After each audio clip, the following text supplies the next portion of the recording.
मी आमदार राजेश राठोड, महाराष्ट्र विधान परिषदेमध्ये काँग्रेसचा प्रतिनिधी आहे। आज विधान परिषदेच्या सभागृहामध्ये बोगस जात वैधता प्रमाणपत्राच्या संदर्भात मी प्रश्न या ठिकाणी मांडला। गेल्या 3 वर्षापासून जे लढा मी या ठिकाणी देत होतो त्या लढ्याला यश आज या ठिकाणी प्राप्त झालं।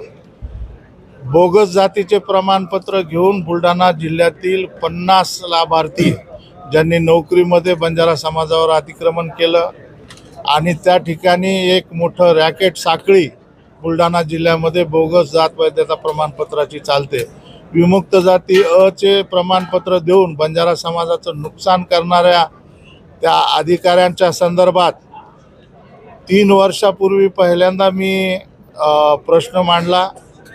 2 वर्षापूर्वी याची चौकशी होऊन अहवाल जिल्हाधिकारी बुलढाणा यांनी राज्य सरकारकडे पाठवला, परंतु 2 वर्ष तो अहवाल दाबून ठेवण्यात आला।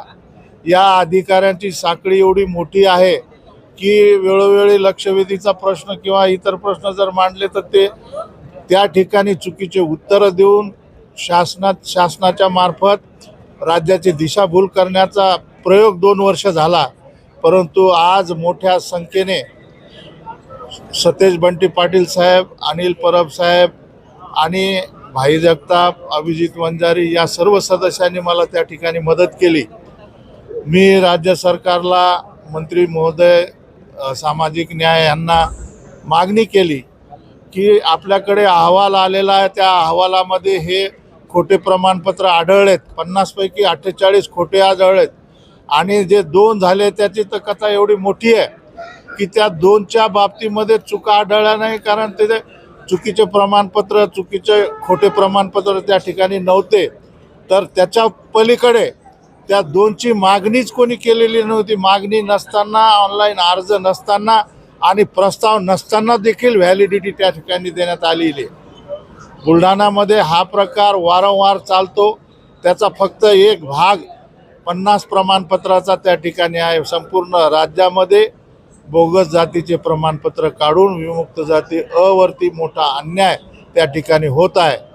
विमुक्त जाती अच्या नोकऱ्या, त्यांचं शिक्षण, वैद्यकीय शिक्षण याच्यावरती अतिक्रमण हे जात चोरणारे लोक करत आहेत। या सर्व गोष्टीला जबाबदार असणारे जे अधिकारी आहेत त्या 3 अधिकाऱ्यांना RL गगराणी अतिरिक्त जिल्हाधिकारी आणि तत्कालीन समितीचे अध्यक्ष, वृषाली शिंदे उपायुक्त तथा सदस्य सचिव आणि अनिता राठोड संशोधन अधिकारी या 3 अधिकाऱ्यांवरती कारवाईची मागणी, निलंबनाची मी त्या ठिकाणी केली। परंतु अतिरिक्त जिल्हाधिकारी गगराणी हे सेवानिवृत्त होऊन अनेक वर्ष झाल्यामुळे त्यांच्यावरती कार्यवाही सरकारला करता नाही आली आणि सरकारला आम्ही भाग पाडलं की हा उर्वरित 2 अधिकाऱ्यांना निलंबित करण्याचं।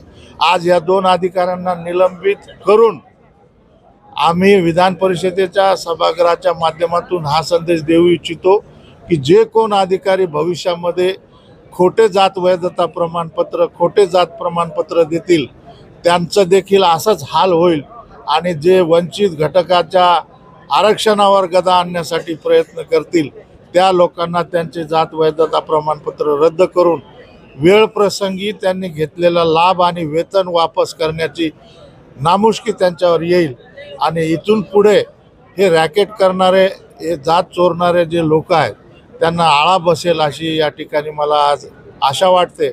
आणि हे यश मिळालं ते मिळवून देणाऱ्या सर्व सहकारी आमदारांचं आणि सभापती महोदय आणि सामाजिक न्याय मंत्री यांचं मी आभार मानतो। धन्यवाद।